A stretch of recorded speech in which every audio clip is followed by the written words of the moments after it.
Morning, everyone. Thank you for coming out to join us on this beautiful liquid sunshine island day.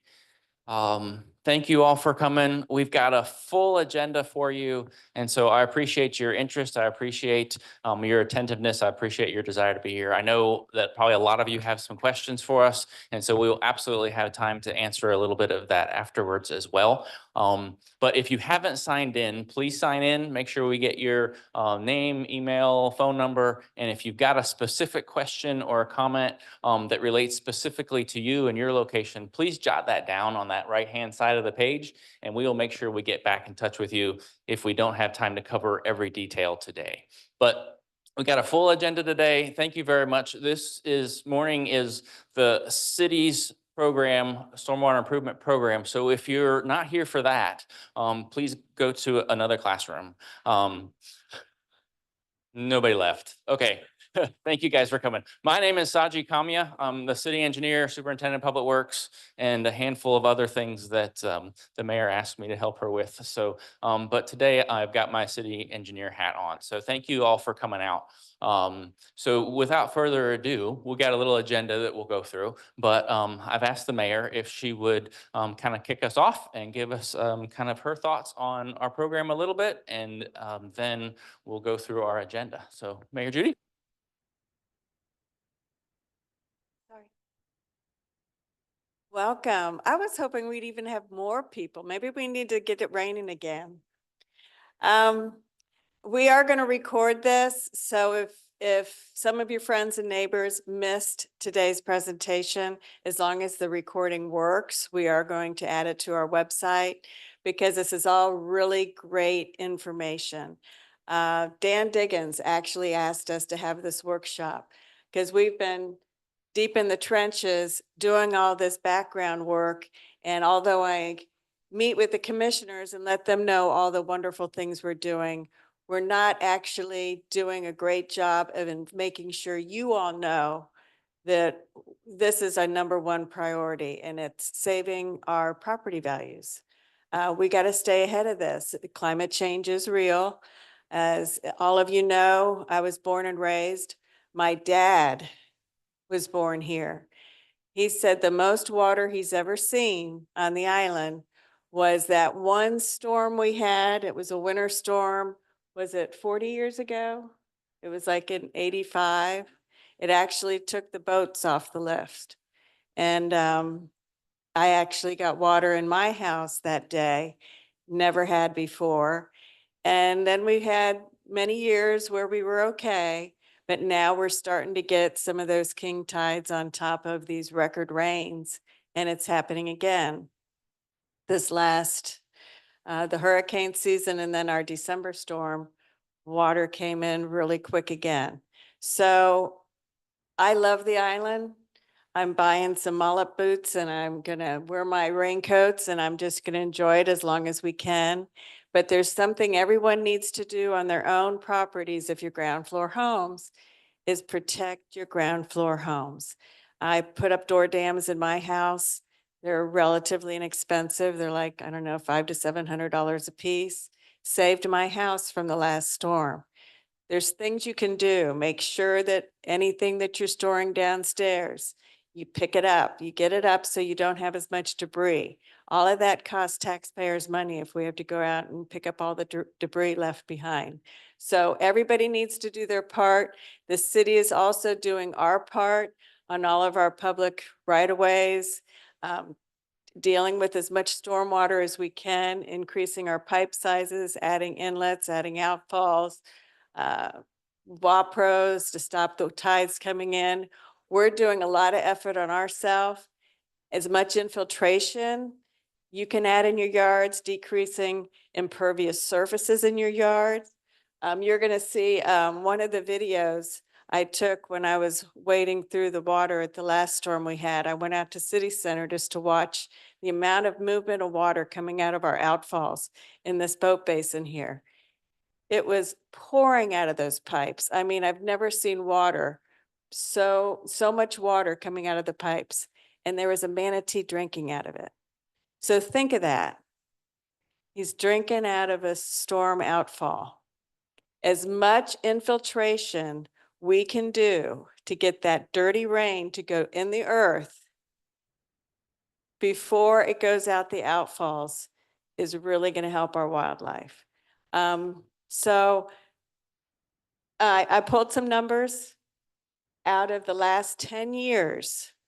The city has spent over $8 million in stormwater maintenance and improvements. Over 3 million was just since 2022. So we've got, you're going to be inconvenienced. You're going to have some road detours and closures. We were really blessed to have that ARPA money where we got over $2 million for stormwater improvements. We've used that. We've used our stormwater fee that's on your taxes to continue to do it. And there's a whole lot more grants out there right now for resiliency. And we're tapping into those, and they're going to discuss all those grants and where we're going to be doing our improvements.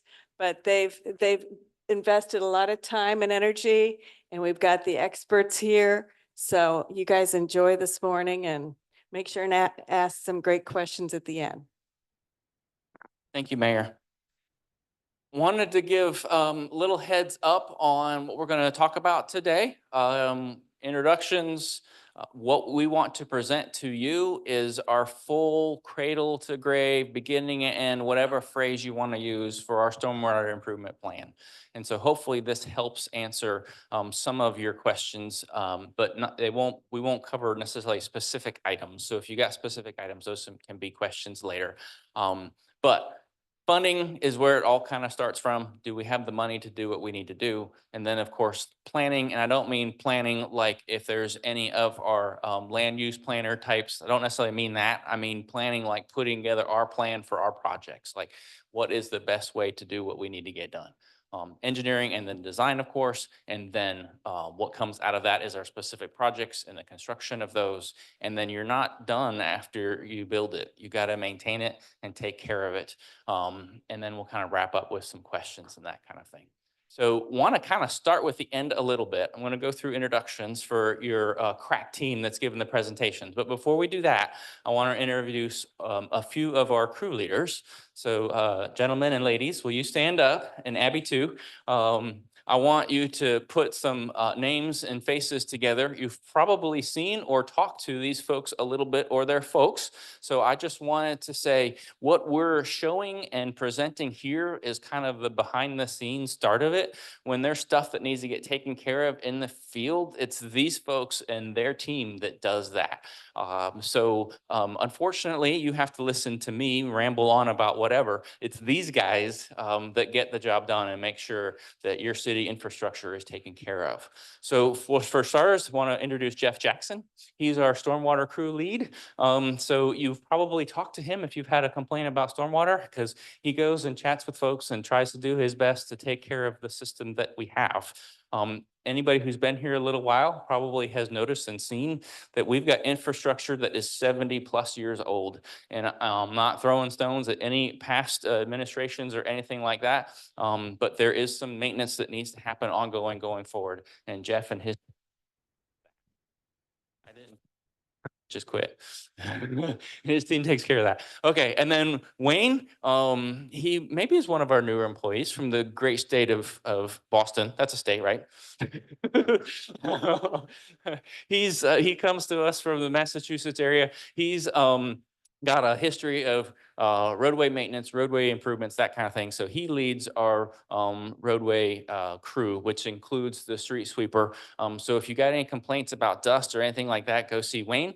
If you want to say how great the team is doing and whatever, please see me. But seriously though, he's done a great job and he's taken care of a lot of stuff. We had contracted a lot of that out. And frankly, I feel like we've done a lot better by having him drive our street sweeper and him lead the team that does that. So thank you, Wayne. And then last but not least of our crew leader is Trey. Trey is our go-to person for all things parks and beautification. The islands in the streets, the parks that you see, trimming right away so that you can be able to see stop signs, being able to trim the trees that overgrow the sidewalks so you can walk on them. Trey and her team takes care of that. And so I'm sure you have seen all of them out and about. One other gentleman who is busily taking care of our facilities, his name is Mike. You probably see him very least because he takes care of our buildings. He helps mow the fields a little bit. He's very shy, so I wasn't going to ask him to come and see you guys, but he's around as well. And so that's our 4 crew leads to take care of all the infrastructure within the city. Last but not least is Abby. She is our administrative assistant, takes care of everything for us, help keeps the things running, the sign-in sheet, paperwork stuff that you see there. But that really doesn't do her justice. She helps with our purchase order. She helps with our processing. She is a project manager to some degree for some of the projects that we have going forward as well. So these are folks that I just wanted you to put some names and faces with them. I won't embarrass them by having them, sing a song or anything like that. But they're here, and I wanted them to kind of hear some of the things that we'll be talking about this morning. So thank you all. Now for our crack team, I introduced myself already. Come on, guys, stand up with me. My name's Saji Kamiya. I've got about 30 some odd years of engineering in both the public practice as well as private practice. I have been on both sides of the fence, so to speak, from public and private. A lot of my background is in traffic engineering, but my first 5 years of engineering was working on the stormwater crew for a county south of us. I won't name them. Have a little bit of experience from that perspective as well. And as I mentioned earlier, city engineer, superintendent of public works. And so I get the pleasure of helping lead this great team. Lindsay Sherwood is our project supervisor. She has a history with everything from generators to now stormwater and construction, and she's got an engineering degree, and so she helps us with all things kind of engineering. We kind of gave her a promotion to project supervisor because she does more than just manage engineering, and you'll hear from her a little later when we talk about some of our projects specifically. Dylan Colella is our engineering specialist, mostly because we didn't have like a scientist title in our job descriptions. He's got a biology background. He is our scientist when it comes to all things about clean water and that kind of things that we've talked about a little bit before. He helps us get a lot of our grants. And so he's going to talk about some of our grants and some of that stuff as well coming up. And then last but not least, we have Herb Rayborn. He is with a company called Respec. They are our stormwater engineering consultants. They do a lot of our heavy lifting when it comes to stormwater modeling and design and helping us develop and improve all of our infrastructure going forward. Have not had the whole, like a lot of you have seen, like the 10 years history with the infiltration projects and that kind of thing. Herb hasn't done those, but has helped pick us up and take us to the next step. One of the things that we'll talk about a little bit going forward is our infiltration projects. In fact, just talked to you a little bit, some of you a little bit earlier. Some of the thoughts on that Mayor's talking about. I'm aiming it towards the receiver. The water quality aspect of the infiltration trenches. And so there is definitely a desire to make sure that we accommodate and we clean water that gets polluted as it goes before it goes out into the bay. Part of that, though, is taking care of the volume of that. And so where the trenches will help mostly with cleaning the water, they aren't necessarily meant for capacity. They aren't necessarily meant to be able to take all the water additional, the 2-foot like Debbie storms that we get off the road. That's not what they do. They will help with like an operational aspect, like the corner of a road or that kind of thing where it just doesn't have anywhere to go. It'll help take on that a little bit, but it's not intended just for pure quantity. And so what we have done with a lot of our projects going forward is to consider that in addition to the clean water. So our more recent infiltration projects also have a quantity factor to them as well. And Herb's going to talk about that a little bit as we go forward. So that's your crack team. And so let's get started. We're going to start with funding. As you know, if you're doing your own accounting at home, you don't get to do anything if you don't have the money to do it. And so we're going to talk a little bit about how do we do that and how do we take care of that here at the city, specifically for our stormwater program. And so we need to start with a stormwater assessment. I had a boss at one point that when he talked about taxes, and technically, this is not a tax, it's an assessment. But when you talk about taxes, and I think Commissioner Whitmore maybe remembers this. I had a boss that used to say, we don't ask for your money, we take it. And that's what we do with the stormwater assessment. And we realize that we are taking your money. Now, we asked for it because it was a resolution and a process and the city voted for it. And so I hope by and large, most of you are in favor of it. And as we go through what we're talking about, hopefully you'll see the value in that. But we understand that. We realize that we're taking your money. But the idea of taking the money is then to be able to use it for a lot of these things we're talking about. So I'm going to turn it over to Herb to talk about the assessment a little bit, but I just want to make sure that I let you all know that we understand that, and we understand we need to be good stewards with it. And this is why we have this program, and this is why we're here today to explain it to you. So Herb. Awesome. Thank you, Sanji. Yeah, so stormwater assessment is not necessarily something unique to the city. These are very common throughout the United States. Some areas you might call it a stormwater utility. Essentially, it's the same process and the same funding mechanism. And so specifically here in the city of Holmes Beach, what is the stormwater assessment and how is it developed? Well, the purpose of it, as Sanji had alluded to, is fairly simple. It's to raise money to help improve the infrastructure related to stormwater management. And in particular, it's a dedicated funding. So these funds cannot be used for other items. The other aspect of it is that it really does help the city's asset management program. So asset management, very generally speaking, answers specific questions. What? What do we have? Where? Where is it? Why? Why do we have it? When? When was it installed? And how? How was it installed? Could also add to that, what cost?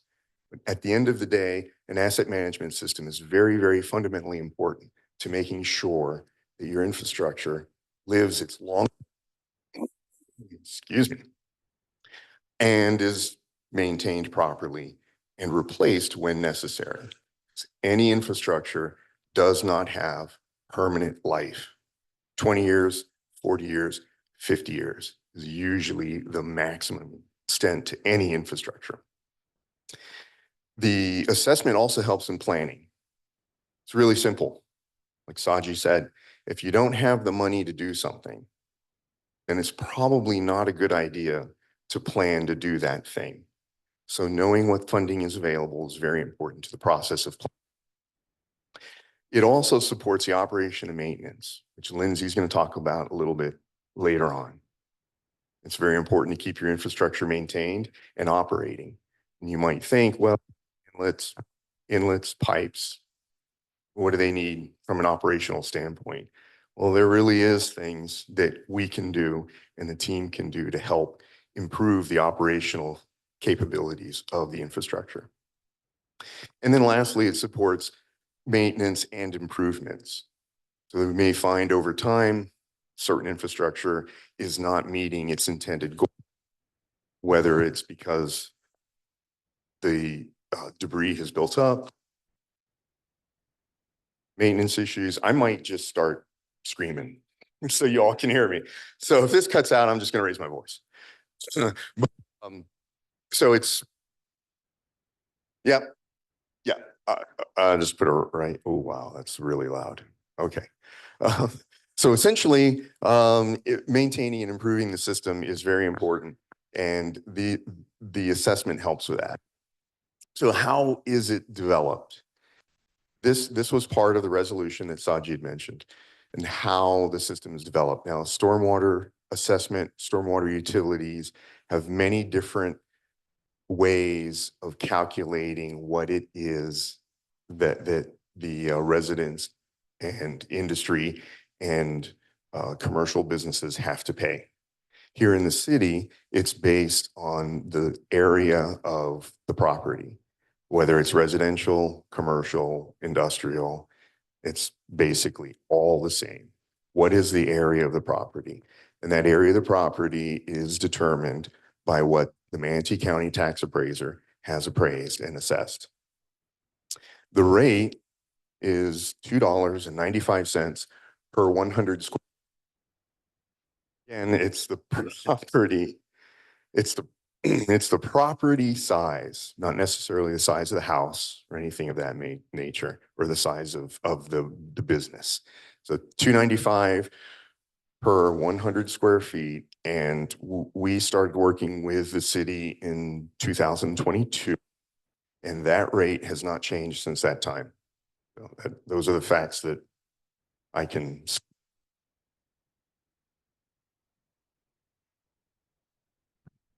So to carry on the theme of funding for a little bit, I'm going to go over some of the grants that we have applied for, have received, and are currently applying for. Both of these are, or these are both state and federal.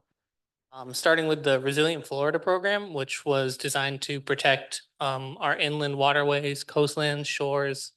All of these are determined by critical need and the criteria that you fill in on the application. We recently received one of these for a vulnerability assessment and an implementation grant for our Gulf Drive improvements, which will be gone over a little bit later by Lindsay and Saji. And we also just recently submitted another two of these Resilient Florida grants. The next one is with the Florida Department of Environmental Protection. It's called Protecting Florida Together. This one covers, I think it's about 8 different grants. And we recently just applied for 2 for stormwater improvements. And these ones focus more on improving water quality conditions and addressing water quality concerns. Then we have the Southwest Florida Water Management District Coordinated Funding Initiative. It's a regional agency here in Florida that is guided by Florida law to preserve water quality. And they provide a lot of funding for various stormwater projects. Then we have the Hazard Mitigation Grant Program, which is run by FEMA, the Federal Emergency Management Agency. And its goal is to improve, create improvements after significant weather events and improve overall resiliency. The storm assessment we just went over, it's not a grant, but it is another source of our funding. And then there is ARPA, the American Rescue Plan Act. This one's more for construction grants and development. And it's followed or it complies with the Clean Water Act. Yeah, thank you. Thanks, Dylan. So just to wrap up real quick while we're talking about funding, one of the things that we're really proud about is we try really hard not to use your property taxes for funding stormwater improvements and any improvement really in the city, any infrastructure improvements. And that's why I asked Dylan to go through the grants that we have gotten and the ones that we're specifically going after. There are thousands of others. The Florida League of Cities has a website that we're a member of. And so we can check the website regularly. And that's one of the things that Dylan does. And so that's one of the things that we're, striving 100% to go after, to look for ways that when we fund these projects, we fund them without using property taxes. And not to get on that bandwagon, but as you know, as property taxes go up, the city, of course, does get some of that, but the percentages, if you look specifically at what the city receives from that, are pretty small. It's a larger property appraiser taxes go to the county. And so even that portion we try not to use at the city, and we look for all sorts of other sources to be able to do those infrastructure improvements for the city. One of the things that we do strive for is if there is something that we want to do, the mayor's been really good about, how do we look at infrastructure and how do we improve those, and open to any numerous improvements that we can find if we can fund them. And so we're regularly looking for grant funds to be able to support these projects we're talking about. So Lindsay's going to talk about the city center project. I know you guys are probably, done hearing about all of that, but that was one that we used basically everything on that funding list to fund for it. There was next to no money spent from your property taxes on it. A little bit of gas tax, but then basically everything else for that almost $3 million by the time it was done was all done from other funding sources. Next in our cradle grave scenario, so that was kind of like, how do we pay for, how do we get started, what do we do? Now we're going to talk about the planning end a little bit, and we're going to talk a little bit about that step of thinking about the next project. So you may say, you know, why haven't you done this behind my house? Or why haven't you fixed this road? Or why haven't you done this piece? Those conversations and those questions go into this piece of the puzzle. And that is also part of why, you know, I welcome your questions, comments afterwards, and then make sure you get them on the list over there, because as I was chatting with somebody earlier, you know, we try to get out there. We have regular inspections. Lindsay's going to talk about that a little bit. But there's only 15 of us, actually 14 right now in Public Works to cover what she'll mention a little bit, basically 33 center line miles for the entire city. So we will miss stuff. You know, we're not perfect and we're going to miss stuff. And so let us know. If you see something that you're seeing that has a problem with it or doesn't look right, let us know. There's a good chance we have it on our list. I hope we do. But if perchance we don't, that goes into this step. And so this step is, what are the needs? And so there's various different kinds of needs. It could be like what we talked about before, water quality, you know, improving our water, making sure the manatee can get a fresh drink of water versus having to drink whatever random stuff washed off of the road. That's important to us. I know, especially as of late, flooding improvements are important to us. Our system was designed for essentially a 25-year storm event. We have seen a couple of 200-year events and a 100 event recently. And I know those are all numbers and they don't really mean a lot, but it's like the weatherman, right? It's the percent chance of happening. So your 100-year storm is like a 1% chance that it happens. In the engineering world, and Herb will get into this a little bit later, you gotta pick your criteria. And so the state has picked it for us. The Southwest Florida Water Management District is the state agency that governs stormwater, and they have picked the 25-year, 24-hour design storm as the design criteria. And so that's what your city was built on. That's what future projects will be built on. And so when you have an event that's bigger than that, your system is going to struggle to handle some of that. Now, that's not to say that there aren't improvements that we can't do. You know, we'll look at doing those, but that's why you're seeing some of the things you're seeing. That goes into this kind of planning consideration. How big is it? What does it need to be? How do we add that to our list of, and then as we were just talking about, funding, and then how do you pay for it? So specifically, as you probably have heard, the state has got a big resiliency program, and they're putting a lot of money into that program, and we're looking at grants to get those. We just received not too long ago 2 of them, and we'll talk about those a little bit later. But we just applied for 2 more, and then we have a conceptual planning look that we're doing right now to look at the next year's round for planning to do the next ones. And so all of these fit under how do we make sure that we can fund ourselves and take care of ourselves going forward. Of course, the infrastructure system itself goes into play. So what is where and what's it conditioned, kind of the maintenance aspect of it. So all of these things, and there's more that go into the thought process of, so what project is the best one to do? How does it fit either technically or monetarily? And that's part of the process that we go through. And Herb's going to continue with that a little. Part of this planning process is the development of a hydrodynamic model. Essentially, I'm not going to get into the details of modeling, but I do want to give a high-level overview of what it entails and what it is. And so a hydrodynamic model is essentially, it's a computer model. It's a numerical model that takes into consideration various different aspects of the watershed. And so specifically here in the city, what we have been asked to do is develop a citywide model. And that is what we do for a lot of different municipalities, is we develop these municipality-wide, whether it's on the county level, state level, or even a regional size model, or something more specific like a city model. And they all include similar aspects. What's important about hydrodynamic modeling, and is actually very beneficial, is the fact that it's time-based. And so there's a lot of calculations that go into trying to figure out how much rain at a certain time, what stormwater runoff is generated by that rain, how much of that water infiltrates down into the ground, how much of it flows down the road, how much gets into an inlet, how much goes down the pipe, and how much goes out to sea or lake or wherever the discharge is. And so when you look at a hydrodynamic model, or back up, when you look at what's called a static model, one point in time, you do that calculation, you're done. But what that gives you is the peak, the worst case. Okay, probably helpful.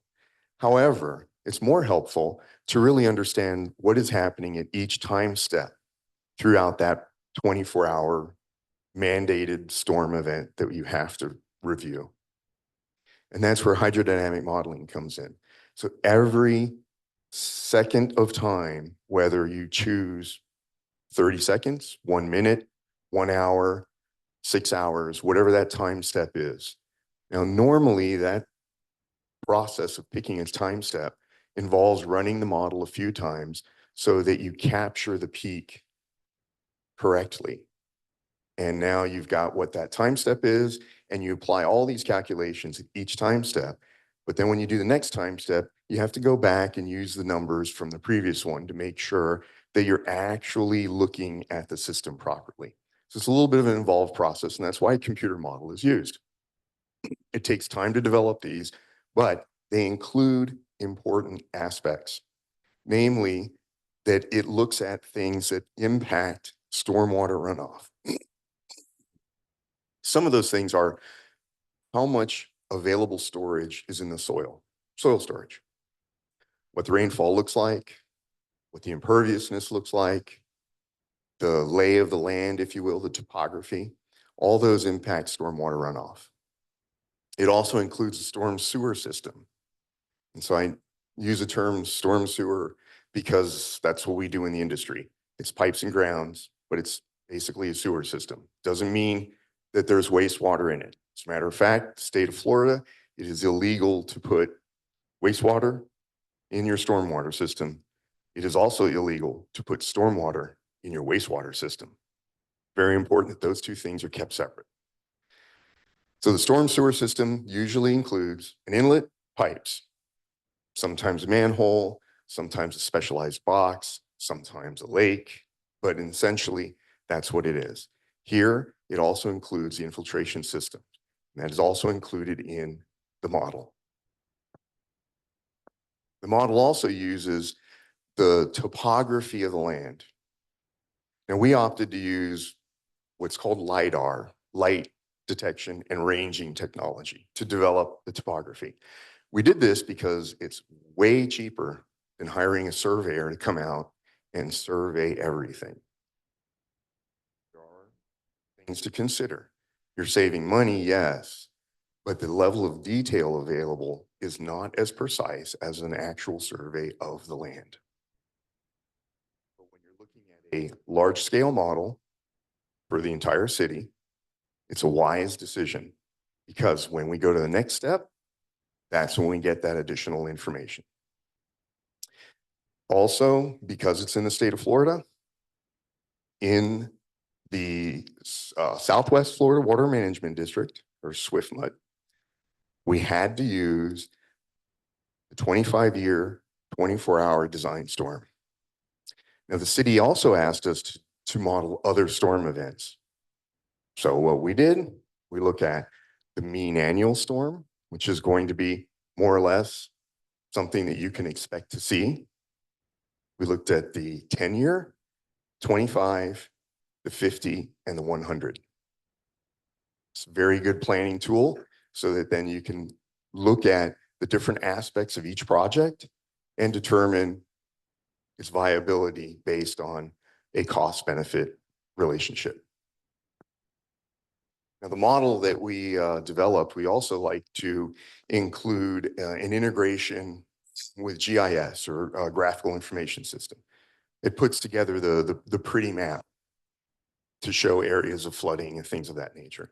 It's a very, very useful tool, especially to just show what the situation is and show those results. Otherwise, it's just a table of numbers. Usually people respond better to a picture than a table of numbers. And lastly, the model is used in planning and then later in design. So when we do design something, we take that same model, get more detailed information for the area that we're doing a design for and plug that in to see how that design would impact the rest of the city. So what are these models used for? Really simply, Saji alluded to this. It's really to determine needs. We run the model, we look at the results, and we can find areas, general areas, so it's not going to be specific to a property or things like that. It's, maybe the resolution levels might be a street wide. This street has poor drainage, has some flooding issues. We also like to look at the duration of the flooding. It's one thing, the peak of a storm, for the most part, is going to remain the same unless you can do something about holding the water somewhere else. But what you can do with other improvements is limit the amount of time an area stays inundated.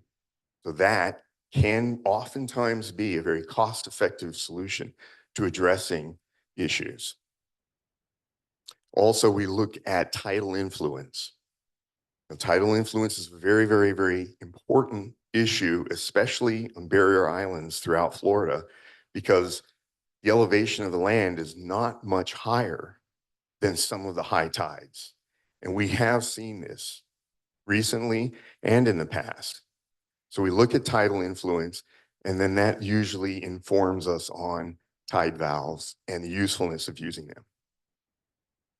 We also then use this model for project development. It's very simple. It's a citywide look. I say, okay, these are the various different projects. Here are the benefits. Here are the estimated costs associated with developing this project. And that's how then we recommend to Saji and his team. We think this is the number one, this is the number two, this is the number three, based on this information. Now, granted, the city might have a different approach, and that's fine for us because we just deal in the numbers because that's what we love doing. So it's really simple for us. We love that part. Saji has the hard part, is making the decisions based on other information like knowledge and history of the system and how old different things are and whether they are in need of repair or replacement. Now, it's important to understand that a hydrodynamic model does not replace site-specific analysis, site-specific design, or site-specific survey. I'd mentioned that we use LiDAR data. So an actual survey is very important moving to the next step, that design phase.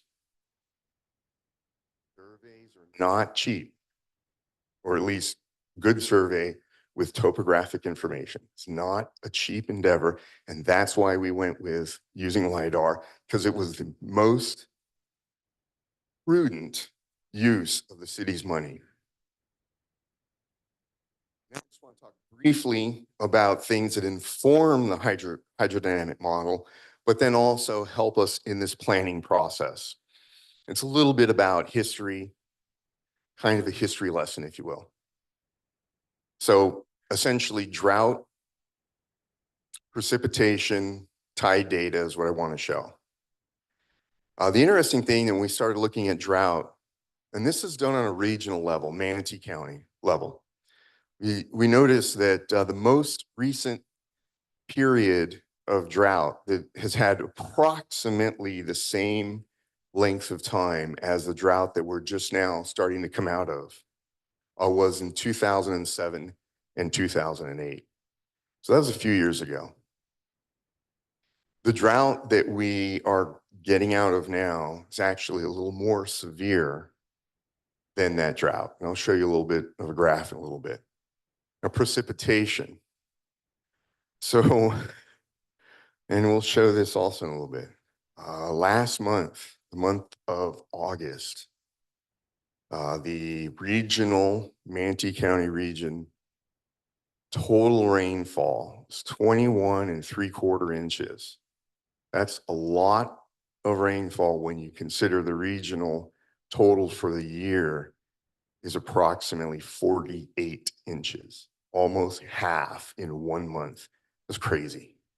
And the last time that we had that kind of rainfall total in a month was June 2012. And in the last 10 years, 60% of the months were less than the mean precipitation. What that basically means is those high peaks that you're going to see were really strange anomalies and had huge impacts on various communities throughout Manatee County. Now, when we look at tide's kind of interesting because the highest tide that the Tampa Bay area, this is more of a regional from NOAA, so it's really not specific to the city, but it's the Tampa Bay area, so obviously it does impact the city. The highest tide that has been seen in the period of record, and that period of record, I believe, I'm going off of memory, 1963, 65 to present, was back in 1985, August 31st, 1985. The second highest one was about a year ago, August 30th.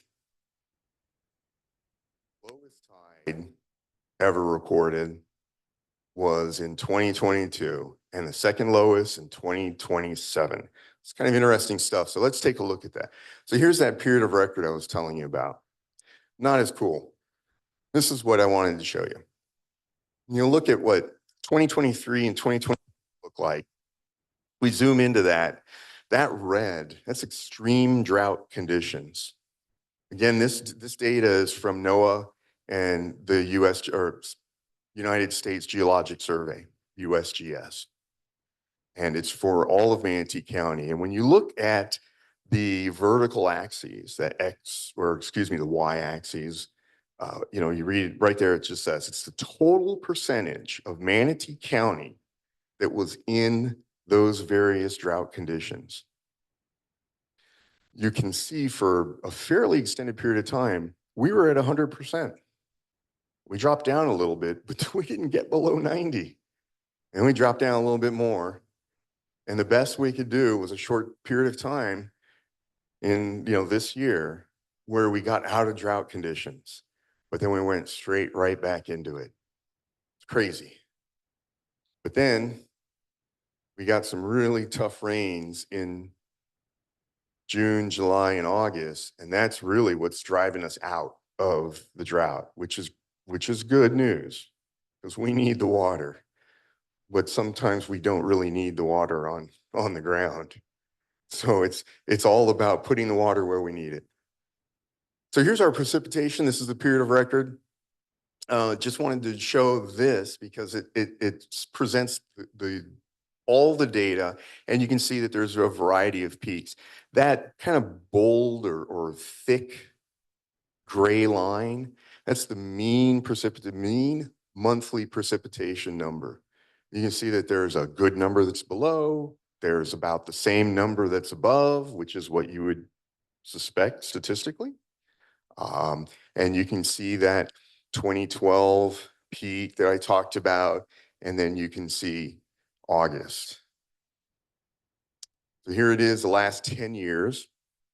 You can kind of see where we've been. It's kind of been very low, but then we have these very high peaks. And this is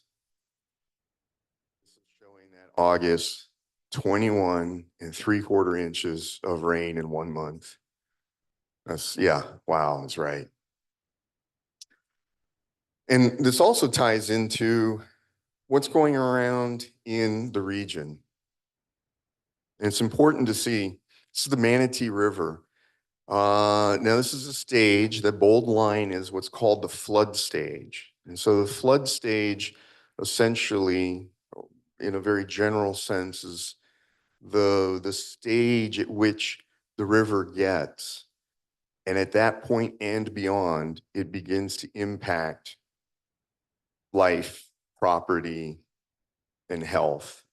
Right? So it's important to see that, now in August, we kind of hit flood stage with the Manatee River. And I wanted to show this because, as Mayor Judy mentioned, making sure that the water that we discharge is clean is very important. And this is fresh water. This is the Manatee County, or excuse me, the Manatee River. It's fresh water.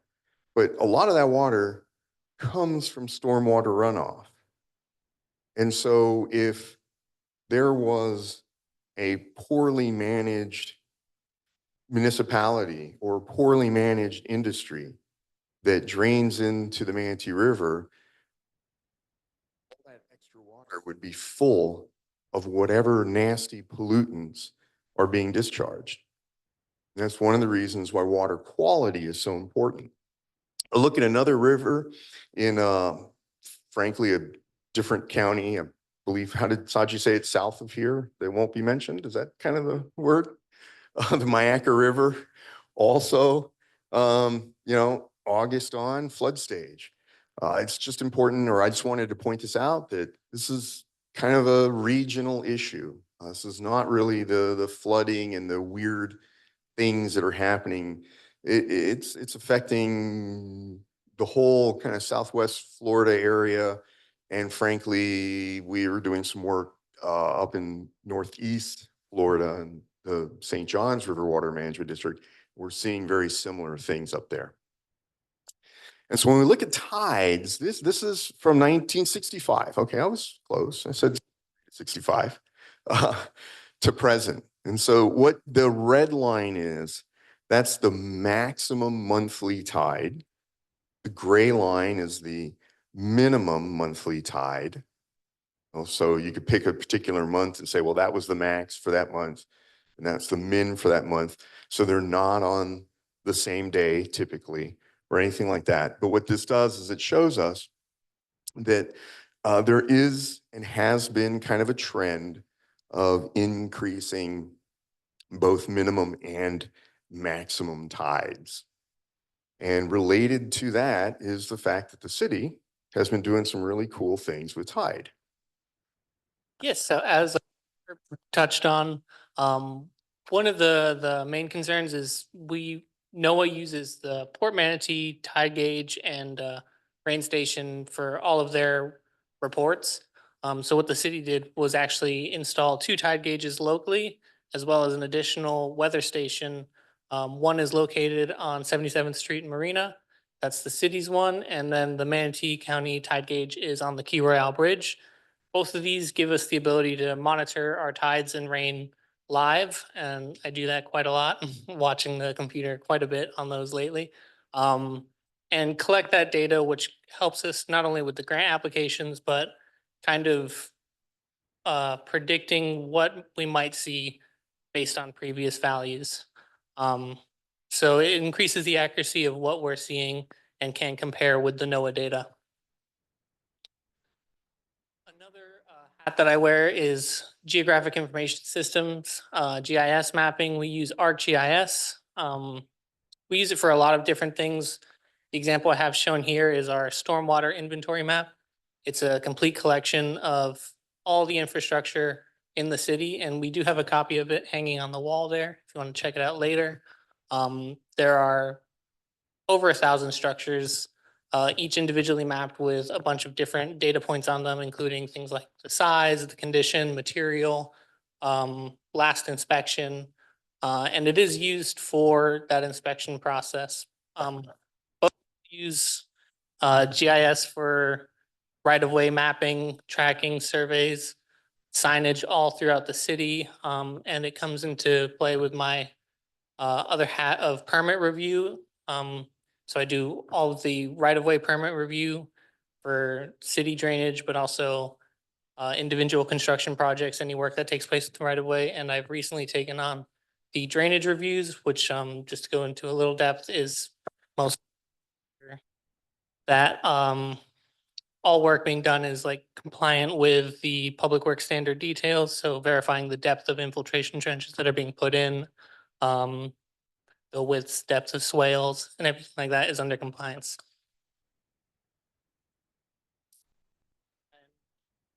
I mentioned it before, but the city is currently conducting the vulnerability assessment with RESPEC.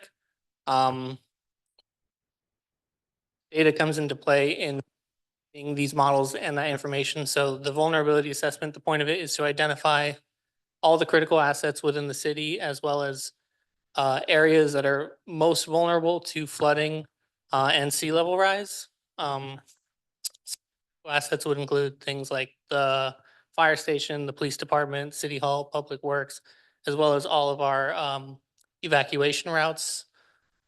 Um, the exposure analysis and sensitivity analysis are using the sea level predictions from NOAA for 2040, 2070 as kind of a guidance to see what we might expect.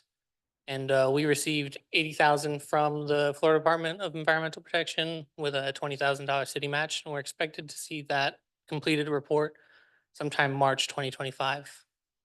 Another group that we work with is the Tampa Bay Regional Resiliency Coalition. So they formed, I don't have the year, but as a way for all the different counties and municipalities within the Tampa Bay area to coordinate and communicate on the best practices to adapt to climate change and share grant resources, help with grant writing, all these resources to kind of help each other to improve this regional resiliency.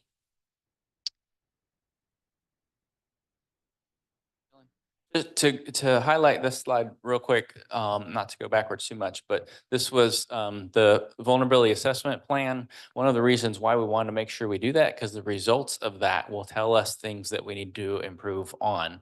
And then those, thank you state for the program, but then also this checks the box. Like we got to have this plan to ask for more projects. And then we will use that list to go ask for more projects going forward. And so I know not to belabor the point too much, but just wanted, if you dozed off a minute, highlight or two from this section I wanted you to take away from that was what Herb was talking about with our drought and our storm events that we've been seeing. If you have been here longer than 10 years, you may know a little bit what he's talking about. If you've been here about 10 years, you may not have been able to experience all the fun of all the rain that we can have. And so for the last 10 years, it's been pretty low. And so the last few years has been kind of the other way around, unfortunately. So we went from a below normal kind of 10 years to an above normal. And so you're seeing the ups and downs. I don't want to get political. I don't know all of the quote unquote science one way or the other, however you feel about that behind it. But that is why the state has put together this resiliency program, because we are seeing the impacts from the environment, and you pick the cause. Don't want to get there, but from an engineering perspective, we're seeing it. We're seeing the high tides getting higher. We're seeing them getting more frequent. As Herb mentioned, we're seeing the low tides get lower, which is odd. So we're seeing all of these things. We're seeing more storms. We're seeing bigger stuff. And so we're working hard as your staff at the mayor's direction to look for ways that we can be ready for those items. And we are looking for ways that we can make things better. One of the things that I've mentioned in the past to folks, I think day one, when you walk into the city, you're wearing 3 hats. You're the, how do we, make up from 70 years worth of operational maintenance stuff? And that's on the engineering end, but I bet you if you talk to any city staff, they tell you the same thing. You've got the, how do you address today? Because today's events, whatever they may be, political or otherwise, are affecting us. And then we got tomorrow. Like, we don't want to just satisfy today and yesterday. We want to get ready for the future. We want to be prepared. We want to be, resilient, ready. And so all of these things fit into that. So our next step in our cradle to grave kind of look is the engineering and design perspective. So we take all of that, like funding, what do we have? What do we have available? What are our resources? What is the plan? How can we put the things together that fit best based off of all the things that we just talked about? And then we got to design it. Then we got to do something with it. Mostly because as an engineer, I need to support the engineering profession. And you got to make sure that the thing that you want is the thing that gets built. But a large part of it, frankly, is permitting. We fit underneath the state jurisdiction for several things. You've heard it mentioned, FDEP, SWIFT-MUD, the Army Corps is the national permitting agency. So depending on what the thing is we want to do, we got to go through permitting. And the laws state not necessarily the engineering relief fund, you know, funding engineers, but the laws do state that you need to have a professional engineer sign and seal documents along the way. And so that's why we do this step. So on one hand, I guess you could say unfortunate because it costs money. Because no offense, Herb, but we got to pay him. He doesn't work for free. But he has been good to us, so I won't bash that too much. But you got to pay that, so that costs a little bit. But the benefit of that is now you've got a professional that has looked at it and they've signed and sealed it, and their license and their livelihood is on the line if they say this is the thing that needs to work. And so this is part of that step. And in that step, you know, we take the planning part into consideration. There is a community need, which, you know, we try to reach out to the community. We try to, you know, talk to folks. That's why we're doing this.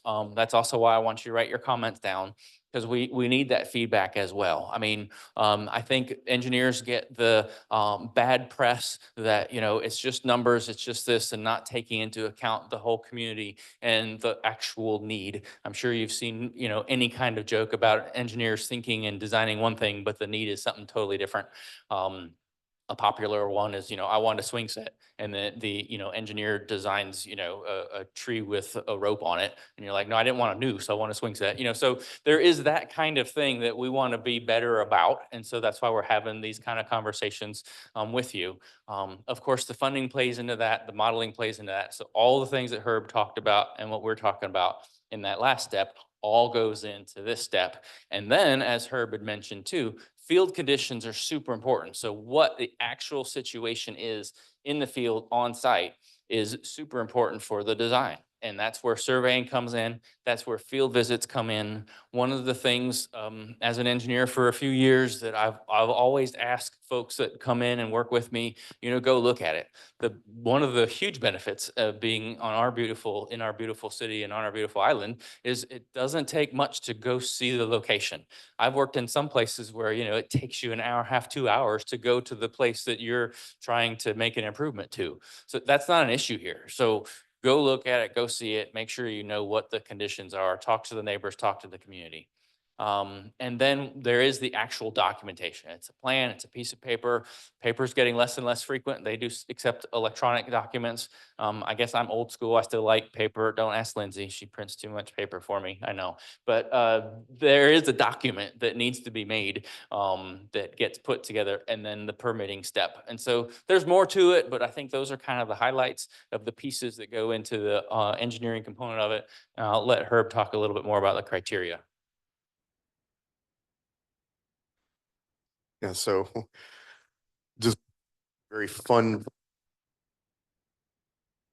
Design is actually a very fun process for engineers. This is what really is our passion. You know, we really like to solve problems, and design is problem solving. Now, it's interesting when you start out, and I'm hoping Saji can back me up on this, but you go to college and you start learning about design, and you're like, wow, okay, find the best solution for this. It's going to meet the need and within the budget. And you get the answer, and then the professor turns around and says, oh yeah, well, now apply these criteria to it. And all of a sudden the budget is busted or the need's not met. And so design is really driven by criteria, design criteria.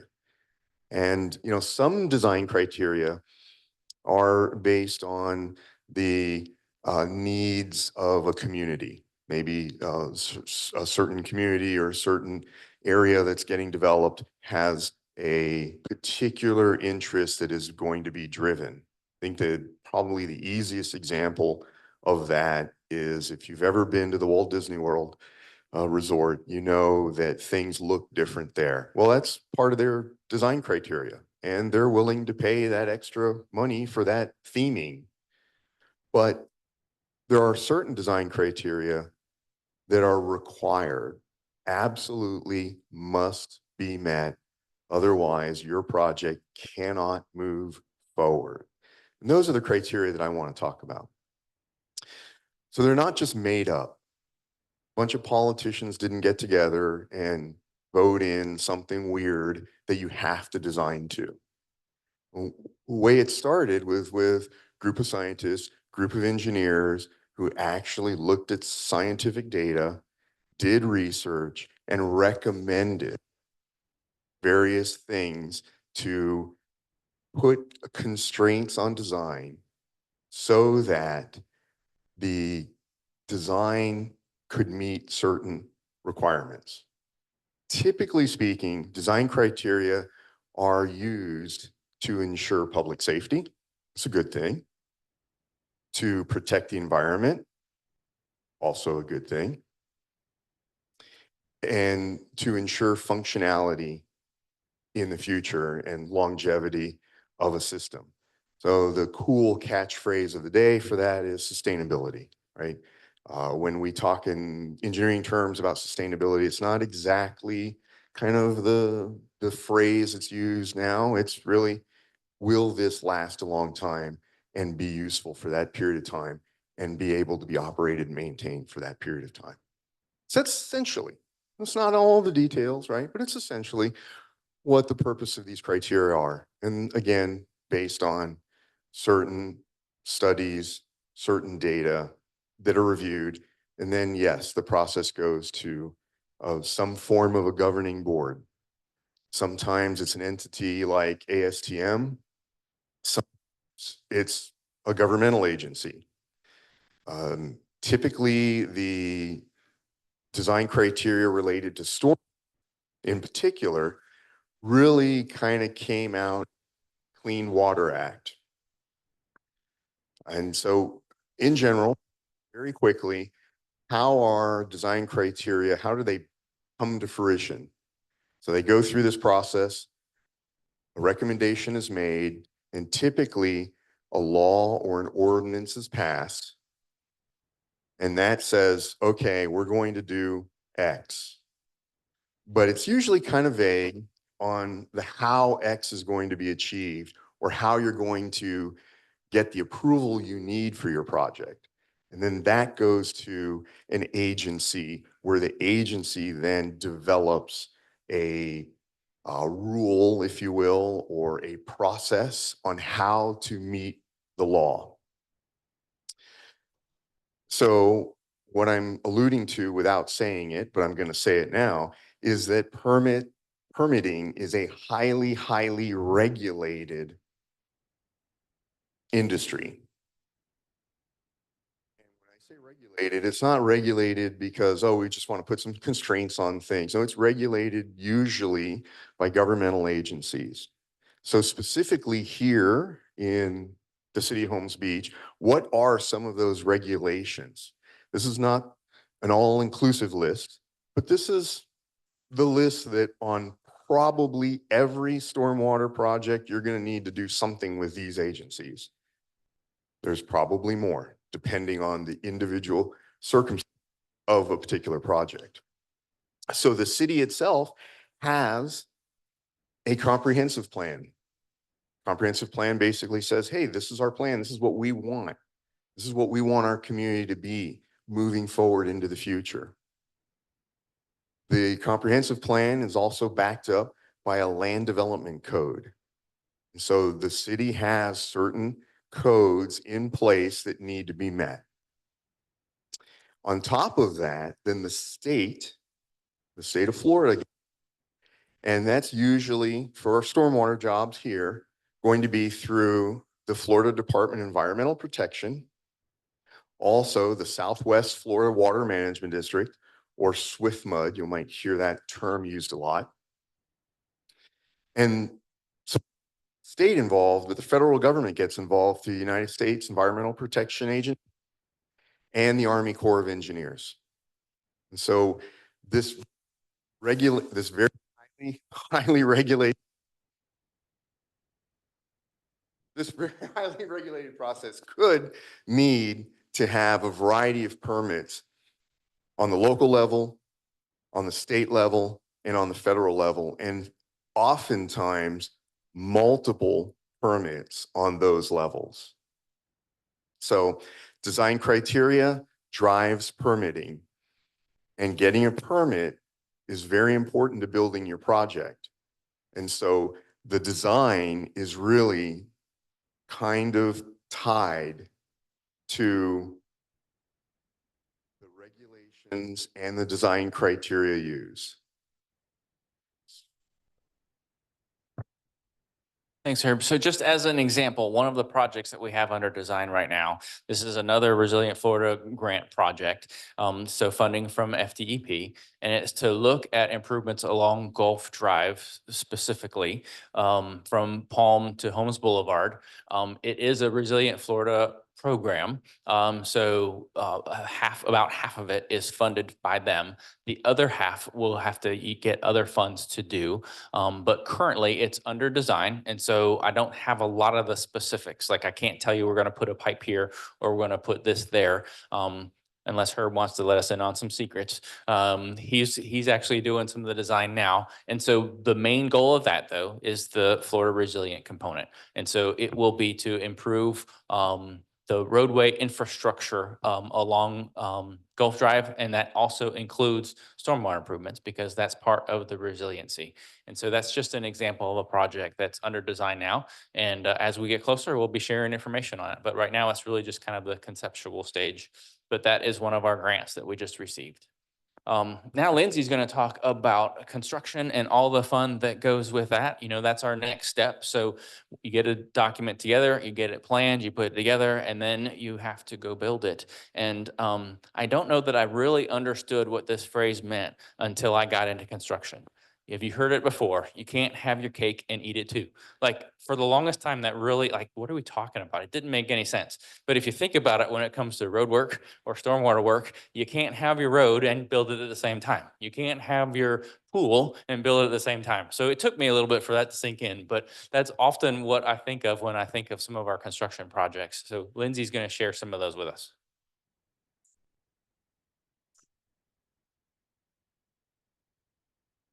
All right, I get the pleasure to talk to you all about construction. So here I am. We talked about planning and design. Herb gets the permit, designs it, and hands it off to the city at that point. And you know, the past 5-6 years, we've gotten millions in grant awards through the districts and various state and federal programs, like we mentioned. And we've done a few successful. I got a few successful ones under my belt that I'll go over later, but kind of wanted to talk to you about construction. All right, so Herb gives us the set of plans and we create advertisement document essentially, upwards of 50 pages generally that include contents from everything under the sun. We got invitation to bid, general conditions to bid on it, special provisions, measurement and payment, how and we're gonna pay a contractor, and technical specifications, how we would require them to build it essentially.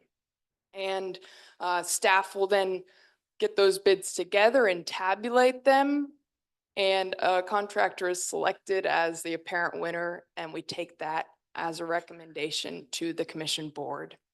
So just so you know, before anything happens, you know, all those steps are taken. And if the commission approves the contract, then the project will go into pre-construction activities, and that's where city staff starts these conversations with the contractor on all the technical and general logistics. And that would include maintenance of traffic, which is those cones and barrels, and safety, homeowner notification, staging, timing and duration, and material transmittals. So before a shovel goes in the ground or you see one of these excavators around, you know, we've done this whole process. And so I love it. It's awesome. But here's a few pictures just of some recent construction just within the past month, in fact, 2 months. All right, now I'll get into some project specifics that you all may have seen take place over the past couple of years. The first being our city center project. This was HMGP ARPA, half cent. These were a lot of different funding programs. Again, I get the design and, have a budget and then go construct it. And this was stormwater mitigation and water quality. See the picture going out the outfall, that's about 3 times the size of the previous outfall that was there. The treatment trenches right there by the seawall that percolate through the pervious pavers now and treat that runoff, so to keep contaminants out. We had roadway and lighting improvements, took that picture at night, and pedestrian and bike improvements. So it was an all-around project, so large of an undertaking that Facers, we were recognized and won an award. Facers just being Florida Association of County Engineers and Road Superintendents, so a bunch of roadway folks, But that's City Center. Next, I'm gonna talk about some more recent, again, within the past 2 years, these projects that we've done focused on infrastructure, water quality. This was a Swift Mud funding projects. Actually, Phase F was the Swift Mud funded, Phase I was FDEP. And there are several, requirements that are different between the agencies. Phase G is currently under construction. I was just talking to some folks over there that they've got a big loader in front of their house right now as we speak. But yes, and now the next step is requesting reimbursement from these folks that have allocated us money. Wanted to talk about some challenges in these projects that we've experienced, just everything under the sun, but existing conditions, and each one of these grant programs have timelines associated with them. We essentially sign a contract with SwiftMud, with FDP, saying we will get this done by X day. So some of the challenges in timing, and then as well as contractors not always doing what they say they're gonna do, and just various things. On to some planned and upcoming improvements. Again, these are already have funding associated with them, and they just hit my desk for advertising these bids that I talked about. So Phase H, that's on Marina Drive, 61st, 62nd area there. Planning advertisement, that 50-page document I mentioned, October next month. And then 63rd Street boat ramp improvements. Construction was just advertised and we received 4 bids, and going to present something in the commission on 9/11. Schedule, again, I mentioned that staggered approach. We don't want these to overlap or happen at the same time. So yeah, schedule. Moving on to maintenance. All right. System maintenance, and these are these folks that stood up, the crew that actually does this stuff. It is my favorite. I really do enjoy it, and they're awesome and very hardworking and care about our stormwater system. All right, so we have 8 miles of infiltration. We have 16 miles of pipes, 1.2K structures. We have 1,200 structures, and 33 miles of roadways. So outfalls, ditches, pipes, infiltration, all these different components that Herb hit on earlier regarding assets. These are all city assets. And then Dylan talked about our city assets being tracked and looking at lifespan and condition and analyzing them in that way. I'm going to talk about preventative maintenance activities and some operational maintenance projects here. Preventative maintenance.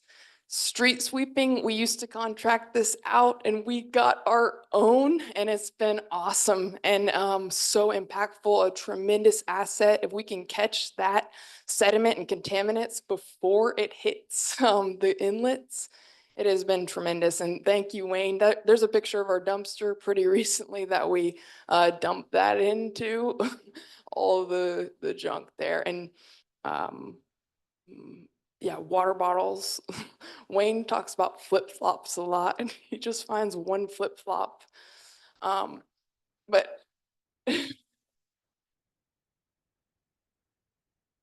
So we've been averaging correct me if I'm wrong, Wayne, because he's the expert, but we've been averaging the street sweeper will hold about 4 yards of material, give or take, depending on how wet it is, how much is in there. We've been averaging collecting about that much 2 times a week.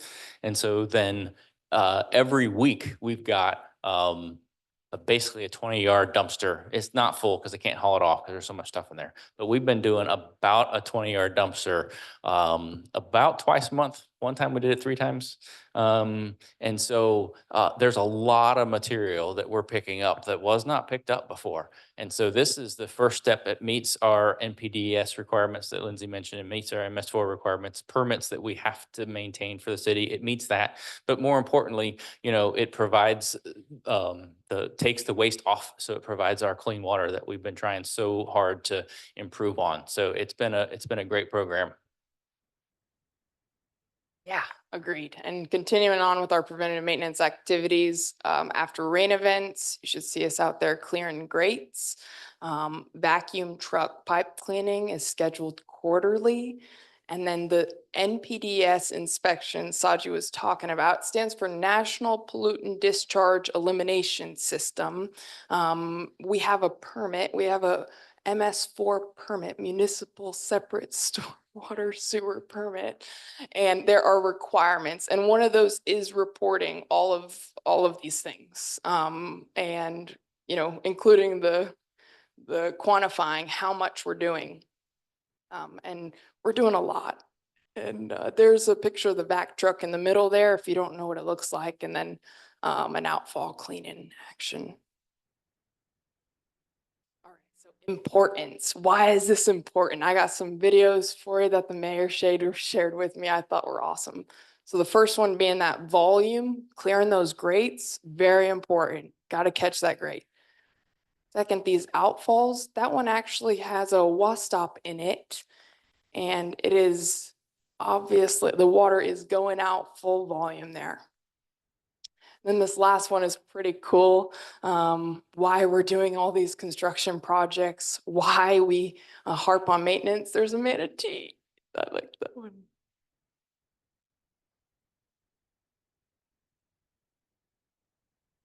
That was just last week, by the way, August 29th.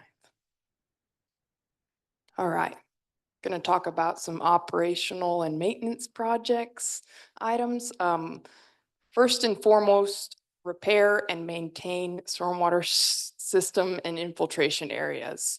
And that is what we do.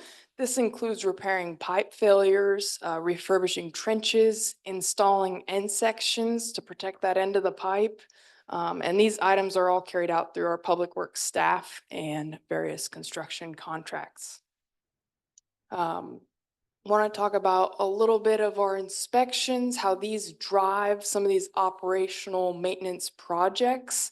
And, you know, we're not just going out there willy-nilly, you know, we have inspections that drive this operational little ancillary activities to maintenance. For example, I had a homeowner, he wanted something on his pipe end against his driveway. He called me, we went out there, and then, you know, the requests got a little bigger and he wanted another section of pipe added and an end section. And I think part of it is that's permitting. As soon as we do bigger stuff like that, that's when it turns into design and permitting. So little end sections and things like that are just ancillary maintenance activities. Or did you want to speak to that? All right. Our computer went out, but I know the next one. The next one I want to talk about is temporary traffic control. We this is what I get a lot of complaints about, are why are there cones and barrels? It's for safety, and that's kind of what I want to wrap up on. At the end of the day, we all have a job to do, and we do it well and maintaining our infrastructure, but key part of that is that temporary traffic control, putting those channelizing devices so you know there is a hazard ahead or there's something happening ahead. And a lot of these operational projects are short in duration, so they don't get as much attention as some of the bigger projects. And so it can be of more importance to make sure we maintain standards and meet standards on our temporary traffic control. Awesome. And I got some pictures if you want me to explain them, but that's refurbishing up in the top right. We take that first contaminated aggregate and compacted area, and we put down new cloth and new rock. That's actually Jeff and Bruce there. And then that pipe that has a big old hole in it there, that was repaired. Ditch maintenance. That other project in the middle is our Marina Drive pipe project where the joints had failed, and then you see the road failure. And then that's an end section, what I was talking about, a head wall up. It's kind of hard to locate these, but yeah, and some ditch cleaning. And that's it for maintenance and construction. Thank you, Lindsay. So thing that I kind of wanted to talk about specifically about maintenance is, this is kind of an in between. There's a lot of stuff. If we can do it with staff, we try to do it with staff. A lot of the things are a little bit beyond us, and so we hire contractors to help us. But one of the things that we've started looking at is, or continued looking at, is we estimate so far we have about 143 outfalls. So locations where the pipe goes out into the bay or into the Gulf, or most of them are on the bay side. But if they go out, we call it an outfall. And so far we've found about 143. So I've been with the city about 3 years now.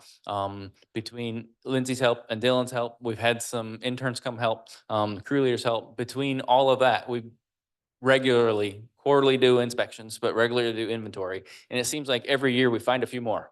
And so this number keeps growing. So if you hear another number later, it's not because I lied to you, it's just because we didn't find it yet.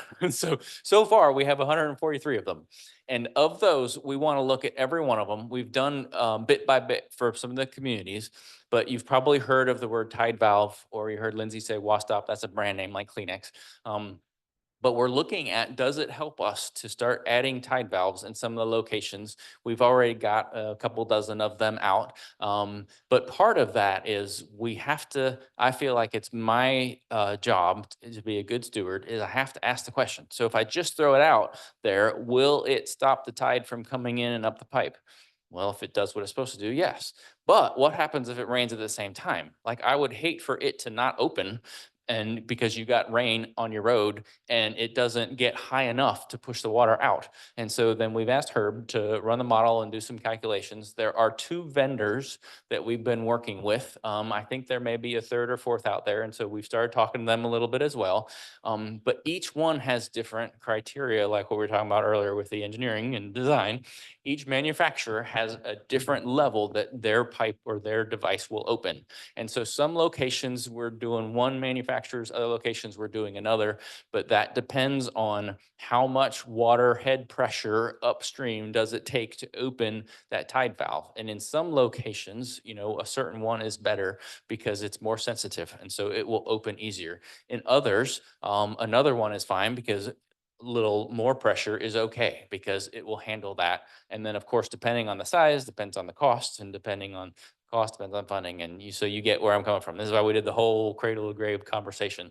So we do all of that on these. And so Herb is in the middle right now of looking at least those 143 outfalls that we found, looking at them area by area, space by space, and determining, given a certain tide event and giving a certain storm event, does it make sense that it is to the community's benefit to add a tide valve, because it will help. In some locations, we found that it kind of doesn't help, and so we haven't added them. most locations we found that there is a little bit of a benefit. And so then we have added those. So the one that we just finished up was 77th Street, and we just installed tide valves there. The math was showing that it does help a little bit with a certain level of storm, that they should see a benefit, that keeping the tide out will help the roads not have as much water on them. And then the pressure that it takes to open them is enough to surpass it, so it opens and it won't make conditions worse. 55th to 58th, we also just finished up. And so we've added some tide valves in the marina, just the boat basin right over here. There were a bunch of them in there, but then there were some that were also missing them. So no commentary, don't know why, whatever, doesn't matter. But we did add a couple into that basin as well. So and these are the next few requests that we've had. We've had one on Howard Coast Court, we've had some on 28th Street, Avenue B, Avenue C. And so all of those are going to get wrapped up into this analysis. But installing the tide valves is something that for the most part, our staff has been able to do. And so we got a crack team that's able to take care of those, and we take care of that to be able to, save a little bit of money and not have to hire a contractor every time we need something. You get the larger, 30-inch size pipes and then some. We've had a contractor actually hire a scuba team because of the depth that the pipes constantly are underwater. And so our folks aren't certified to do that. If they're interested, we can work on that. But at the moment they're not. And so we haven't asked them to, put on scuba gear to put in a tide valve. One of the things that we like to do is we like to take care of our staff. And so if there's training that we can do for our staff, we like to be able to provide that for them so that then they can, in exchange, yes, we help them. They gain in their experience and their ability, but I believe the city gains in their expertise. And then we're able to, do bigger and better and more projects. And unfortunately, sometimes when you train folks, you lose them. But I like gambling on the fact that we'll be able to train them and keep them. And if we take care of them, then they'll also take care of us. And thanks to the mayor, she's been very supportive of training and all that kind of thing going forward. So just in summary, real quick, can we save it to the end, or you on this topic? Okay, yes, sir. Yeah.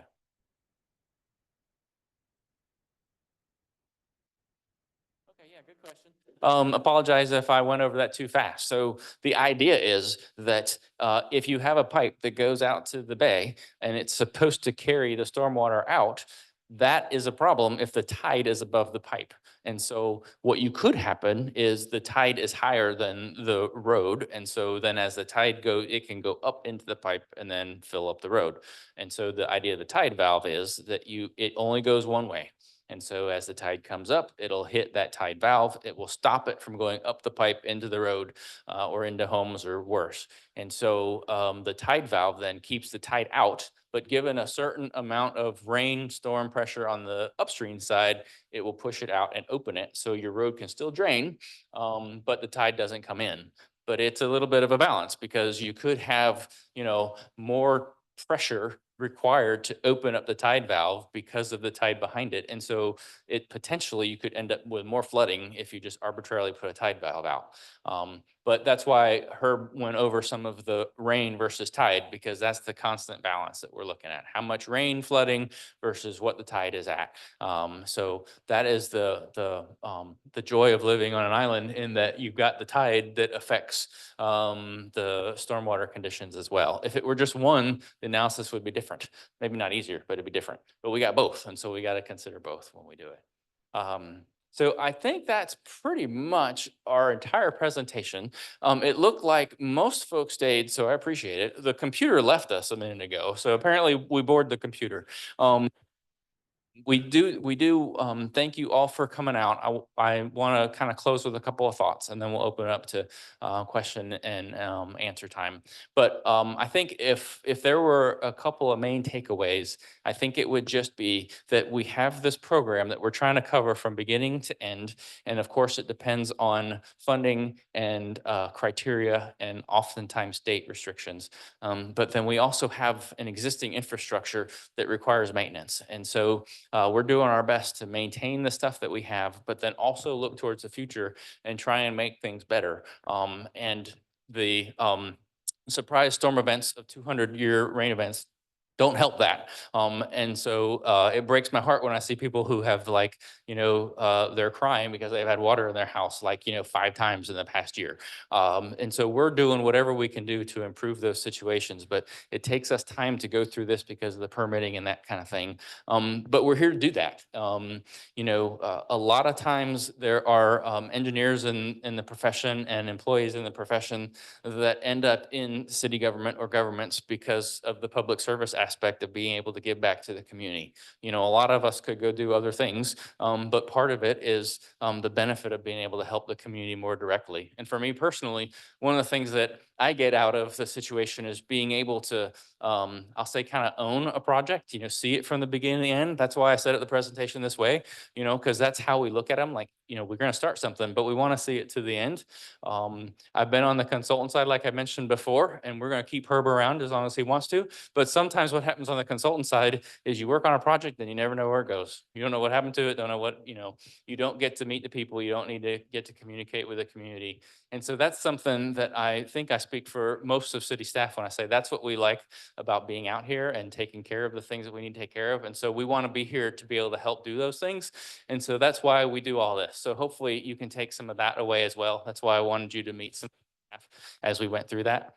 And then the last thing basically is when we look at those storm events that surprise us, we want to be able to accommodate them as much as we can. And so just, I guess, realizing too that while it directly affects us, it is a regional thing as well. So we're trying to make it apply locally for us. That's why Dylan talked about the tide gauges. That's why we talked about weather stations. I'm sure you all have watched the weather stations. And if you watch one, it says one thing, you watch another one, it says something different. So that's why we're trying to be specific for us with some of that information. But it is a regional thing. So just anecdotally, every year, my family likes to float down the Ishotukney River. Has anybody ever done that before?